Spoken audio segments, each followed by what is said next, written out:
Now, could blood shortages become a thing of the past? Well, that's the hope of today's prospective guest, who, along with a team of scientists, may just have found a way of turning all types of blood into one that's acceptable to everybody. It uses, if I've understood correctly, E. coli, though. Yes, that's the bacteria that makes most of us think of food poisoning, but they've used it to change type A blood, for example, into type O, one that anybody can have without any risk. Mr. Steve Withers of the University of British Columbia joins us live on the line now from Vancouver. Mr. Withers, thanks for your time. Firstly, you found a new way of making all blood types safe and acceptable, if I've understood right. What exactly have you discovered in layman's terms?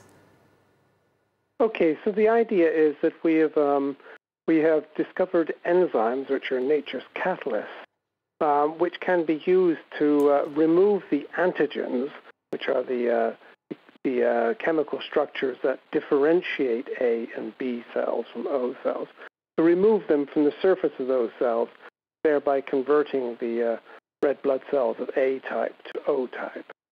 Okay, so basically using that bacteria to eat away the sugar or the outside of our blood cells. Can you tell us, how did you make this discovery? Yeah, so just to be clear, we're not using the bacterium. We're using an enzyme that we produce within the bacterium. We purify the enzyme, and then we apply that to the red blood cells of A type, and they get converted to the O type. We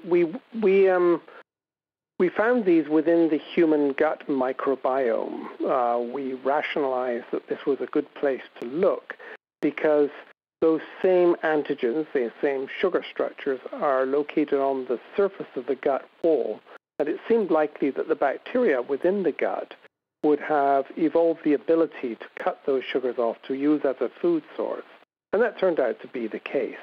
So the enzyme originally comes from the gut bacteria, but of course we're producing it in a pure form from our own little factory bacteria. And part of me thinks, if it's already something that exists in our own gut, does that mean that it's risk-free?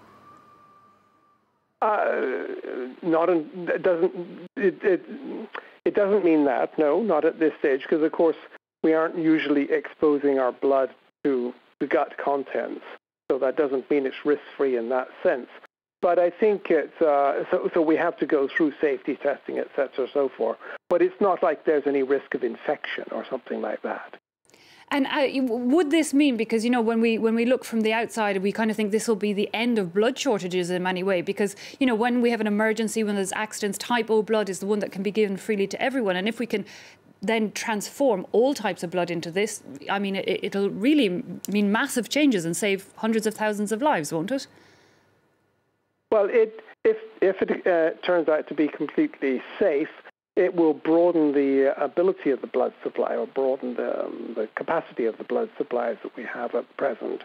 Of course, type O blood is already, as you said, used in that regard, so it doesn't change the fact that that is still there. But it allows us to generate more type O blood from at will from type A and ultimately type B.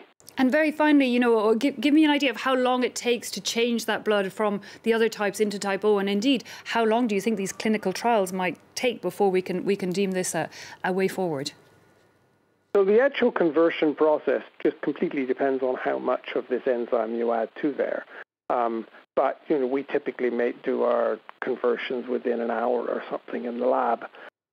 We anticipate that the way this would be used would be added to the blood when it's donated first. This would do its job while it's sitting there being stored, and then would be ready for use when the blood has been processed in the normal fashion after that. In terms of how long this will take to go forward, obviously, again, assuming it passes all the safety trials, I anticipate that if everything goes well, it'll be perhaps another 2 years of lab-based studies, that is test tube type studies. And then if that all goes well, then obviously other people at this stage will take over, taking this into clinical trials in humans.